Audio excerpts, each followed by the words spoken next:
نحمده ونصلي ونسلم على رسوله الكريم اما بعد فاعوذ بالله من الشيطان الرجيم بسم الله الرحمن الرحيم وعن جابر قال خرج رسول الله صلى الله عليه وسلم على اصحابه فقرأ عليهم سورة الرحمن من اولها الى اخرها فسكتوا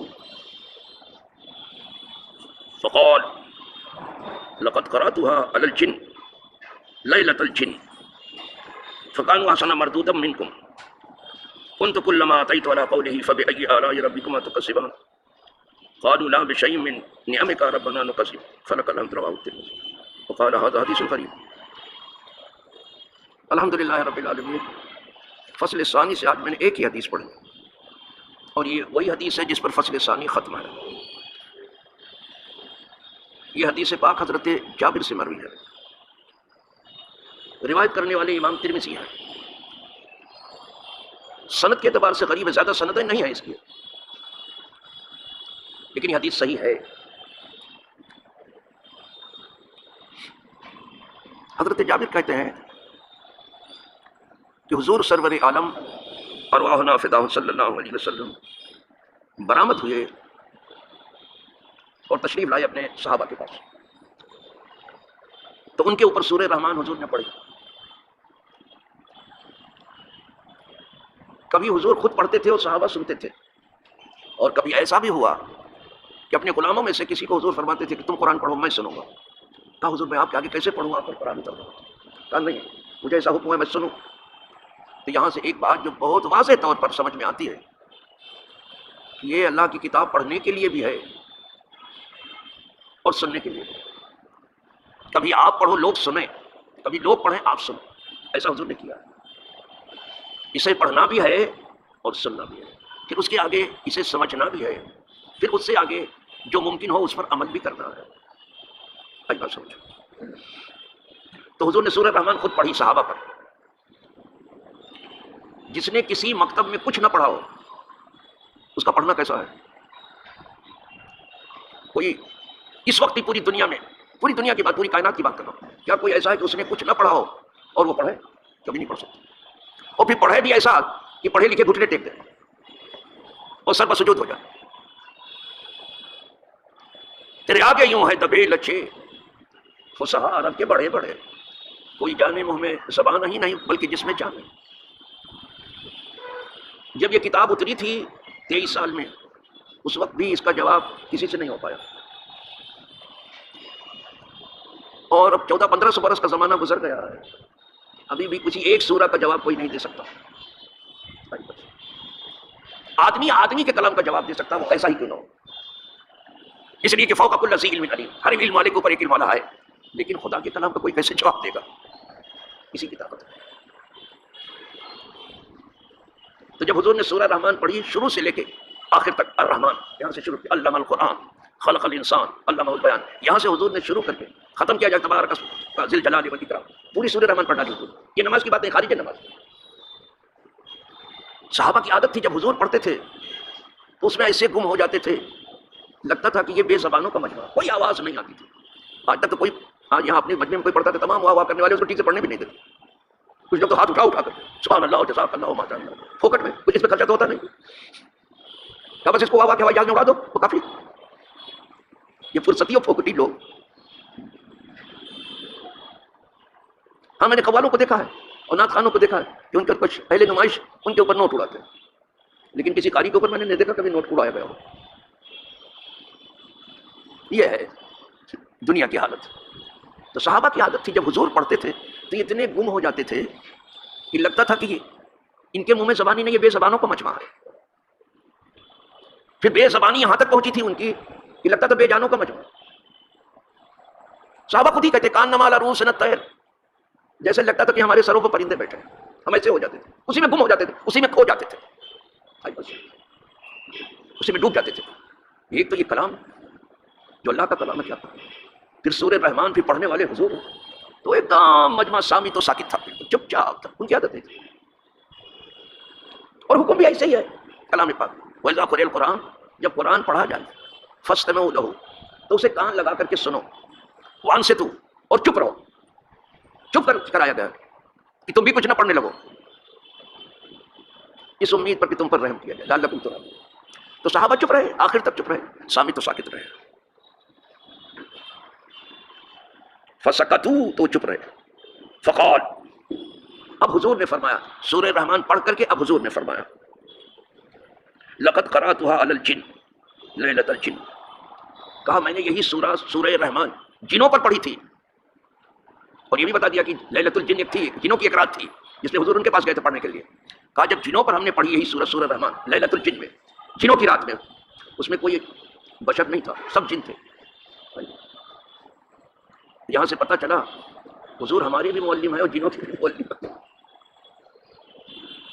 بشر تو بشر کو دیکھتا ہے لیکن کوئی بشر جن کو نہیں، کوئی جن دیکھا آپ نے؟ ایک دن دیکھ لیں گھر چھوڑ کے بھاگ جائیں، کبھی داخل نہیں ہوں گے بھائی، بس جنوں کو پڑھی، یہی سورہ میں نے سورہ رحمان جنوں پر پڑھی۔ پھر کیا ہوا؟ حضور ارشاد فرماتے ہیں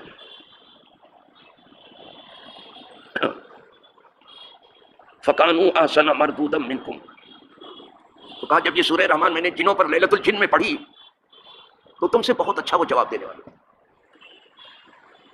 یعنی یہ سورہ اپنا جواب چاہتی ہے، لاجواب ہو کر کے بھی یہ سورہ اپنا جواب چاہتی ہے کہیں کسی جگہ پر۔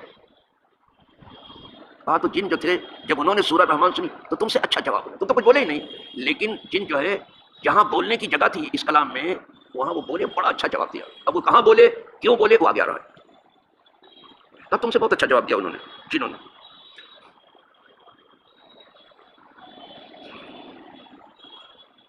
كنت كلما اتيت على قوله فبأي آلاء ربكما تكذبان، جب میں اس آیت پر پہنچتا تھا کہ فبأي آلاء ربكما تكذبان، جب میں یہاں پہنچتا تھا تب جن بولتے تھے۔ کچھ لوگوں کو تو اس کے معنی بھی معلوم نہیں ہوگا کہ کیا ہے، یہ سنتے ہیں کہ ہے فبأي آلاء ربكما تكذبان، اس کے معنی ہے کہ اے جنوں اور اے انسانوں تم اپنے رب کی کون سی نعمت کا انکار کرو گے؟ اس نے تو تم کو اپنی نعمتوں سے ڈھک دیا ہے، اس کی نعمتوں کا تم شمار ہی نہیں کر سکتے، اتنی زیادہ ہیں کہ وہ اعداد و شمار میں آتی ہی نہیں ہے کسی طرح سے، اس کی کس نعمت کا تم انکار کرو گے؟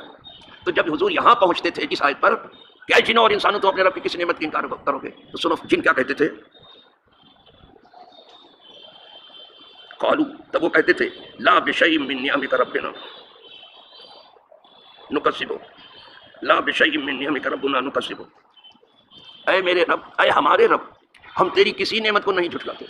تو کیا ہے اس میں کون سی نعمت جھٹلاؤ گے؟ کہا ہم تو کسی نعمت کو تیری نہیں جھٹلاتے۔ جب حضور یہاں پہنچتے تو کہتے تھے اے میرے مولا، اے ہمارے رب، ہم تیری کسی نعمت کو نہیں جھٹلاتے۔ یہاں لفظ جو ہے مردود آیا ہے، رد کے معنی واپس کرنا، جواب دینا، جیسے رد السلام، سلام کا جواب دینا۔ رد کے معنی یہ نہیں کہ پھینک دینا، وہ بھی معنی ہے، رد کے معنی جواب دینا بھی ہے، رد السلام، سلام کا جواب دینا۔ تو بہترین جواب دیا انہوں نے، کہا اے ہمارے رب، ہم تیری کسی نعمت کو نہیں جھٹلاتے۔ سبحان اللہ۔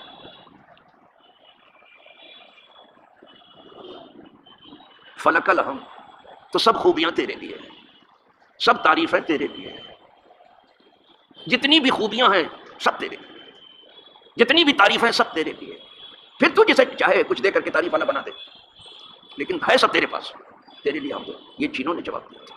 آئی بس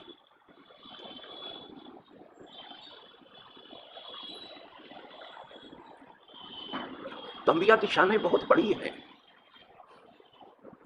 فرشتے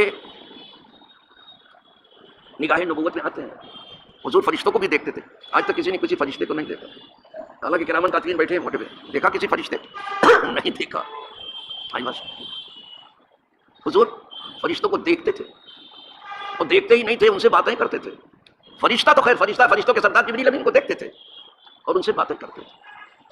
کبھی کبھی حضور جبریل امین سے بات کر رہے تھے تو بعض صحابہ نے بھی جبریل کو دیکھا جو اس وقت محفل میں تھے۔ مشکات کی پہلی حدیث میں وہ کسی انسان کی شکل میں آتے تھے، زیادہ تر دہیے کلبی کی شکل، وہ بہت خوبصورت تھے۔ بھائی بس تو یہ ہے نگاہ نبوت۔ نگاہ نبوت وہ کچھ دیکھتی ہے جو سارا جہان نہیں دیکھ سکتا۔ بھائی بس اور گوش نبوت وہ سنتے ہیں، گوش مانے کان، نبوت کے کان وہ سنتے ہیں جو کوئی نہیں سن سکتا۔ اسی لیے حضور ارشاد فرماتے ہیں انی ارا ما لا ترون، میں وہ دیکھتا ہوں جو تم نہیں دیکھتے۔ واسمع ما لا تسمعون، اور میں وہ سنتا ہوں جو تم نہیں سن سکتے۔ آسمانوں کے بھی دروازے کھلے ہیں، آسمانوں کے، تو یہاں بیٹھے بیٹھے حضور اپنی چٹائی پر اس کی آواز سن لیتے تھے کہ آسمان کا دروازہ کھلا ہے، اور ہمارا اپنا دروازہ کھلتا تو ہم کو خبر نہیں ہوتی، تو گھنٹی لگی ہے۔ تو اگر ہم بہت سنتے تو گھنٹی کی کیا ضرورت ہے؟ ہر گھر میں گھنٹی لگی ہوئی ہے، انہیں اس کی بھی خبر ہے کہ آسمان کا دروازہ کھلا، کوئی فرشتہ آ رہا ہے۔ بہت، جبھی تو اعلیٰ حضرت کہتے ہیں دور نزدیک کے سننے والے ہو۔ یہ آسمان بہت قریب ہے کیا؟ آسمان بہت قریب ہے کیا؟ جانے کتنے برس کی راہ ہے بابا، وہاں دروازہ کھلے تو یہاں حضور کو خبر ہو جاتا ہے، دور و نزدیک کے سننے والے کو کان لالے کرامت پہ لاکھوں سے۔ حضور دور کی بات بھی سن لیتے ہیں اور قریب، یہ جو درود آپ پڑھتے ہیں درود السلام، اگر دل سے کوئی پڑھنے والا ہے تو حضور خود اس کو سنتے، خود سنتے ہیں، اور بے دلی سے اسے پڑھے چلا جا رہا ہے تو فرشتہ لگا وہ پہنچا دیتا ہے کہ آپ کے فلاں امتی نے درود السلام بھیجا ہے، فرشتے مقرر۔ بہت بڑی شان ہے، نہ ان کی آنکھ کا مقابلہ ہے نہ ان کے کان کا مقابلہ ہے۔ یہ تو کان کی اور آنکھ کی بات میں نے کر دی، انبیاء کی ناک کا بھی مقابلہ کسی کے پاس ہے۔ دلیل آپ کے تو ابھی قافلہ مصر سے روانہ ہوا تھا، یوسف علیہ السلام کی قمیص لے کر کے دیا تھا کہ یہ میری قمیص لے جاؤ میرے باپ کے چہرے پہ ڈال دینا، تو جو ان کی آنکھیں روتے روتے جو ہیں وہ بینائی سے محروم ہو چکی ہیں، یہ قمیص ڈال دینا ان کے چہرے پر تو دیکھنے لگیں گے، کلام پاک میں ہے۔ تو ابھی اس قافلہ سے جدا ہوا ہے مصر سے، یہاں گھر میں بیٹھے بیٹھے یعقوب علیہ السلام نے کہا کہ مجھے تو یوسف کے پیران کی جو ہے خوشبو مل رہی، یہ سونگنے کی طاقت ہے۔ کیا کنعان میں اور مصر میں بہت قرب ہے، بڑی نزدیکی ہے، کافی دوری ہے، تو ان کی جو ناک ہے اس ناک کا بھی کوئی مقابلہ نہیں، ناک کا مقابلہ نہ کان کا مقابلہ، نہ ناک کا مقابلہ، نہ زبان کا مقابلہ، نہ ہاتھ کا مقابلہ، نہ پاؤں کا مقابلہ۔ کیا نبی کے برابری کی بات کرتے ہو، پھٹے منہ پہ دعویٰ کرتے ہو ادھر ادھر۔ تم نے بے ادبی کی آگ پوری دنیا میں لگا دی، جلا ڈالا پوری دنیا میں۔ بے ادب تنہا نہ خود را داشت بد، بلکہ آتش در ہما آفاق ست۔ بے ادب نے صرف اپنے ہی کو بے ادب نہیں رکھا، بلکہ بے ادبی کی آگ پوری دنیا میں لگا دی۔ جیسے بائیڈن نے اپنے اس بڑھاپے میں وہ قتل عام کیا اور کرایا ہے کہ وہ رہتی دنیا تک یاد کیا جائے، اور پھر یہی جو ہے اخلاق کی بھی بات کرتے ہیں، اخلاق سوزی بھی انہی کے پاس ہے، سمجھے، اور اخلاق اور حسن معاملت کی گفتگو بھی انہی کے پاس ہے۔ جب میڈیا تمہارا یہ تو جو چاہو کرو، جب اقوام متحدہ تمہارا ہے جو چاہو کرو، جو عالمی عدالت تمہاری ہی ہے تو جو چاہو فیصلہ لو، وہ تم سے پوچھ کر کے ہی فیصلہ کرتی ہے، اس پر بھی اثر انداز ہوتے ہو کہ وارنٹ نکالیں کہ نہ نکالیں۔ پھر بھی اس دنیا میں ابھی کچھ انسانوں میں انسانیت ہے، حکمراں جیسے بھی ہوں، لیکن آج کون سا مغربی ملک ہے جہاں فلسطین کے لیے احتجاج زبردست نہیں ہو رہا ہے، اس کا جھنڈا نہیں لے رہا ہے جناب، سب جگہ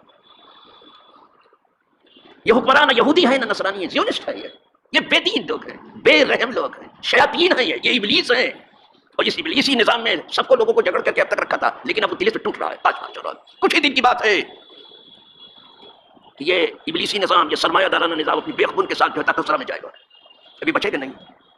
اگر تم اس لائق نہ ہوئے کہ ویتنام میں ٹھہر سکو، تم اس لائق نہ ہوئے کہ صومالیہ میں ٹھہر سکو، تم اس لائق نہ ہوئے کہ لبنان میں ٹھہر سکو، تم اس لائق نہ ہوئے کہ افغانستان میں ٹھہر سکو، تو اب تم اس لائق بھی نہیں ہو کہ ایشیا میں ٹھہر سکو، افریقہ میں۔ وہ دن بہت قریب آ رہا ہے کہ سب جگہ سے اعلان ہوگا کہ اپنا بوریا بسرا باندھو، اپنے گھر جاؤ، اور وہیں بیٹھ کے امن و امان کی بات کرتے رہو۔ اب یہ ملک تمہارے شکار کا کے لائق نہیں ہے جسے ایشیا اور یورپ کہتے ہیں۔ خدا ایشیا اور یورپ کو عقل دے بس، کوئی بے خلی سے لوگ باہر آئیں۔ وآخر دعوانا ان الحمد للہ رب العالمین۔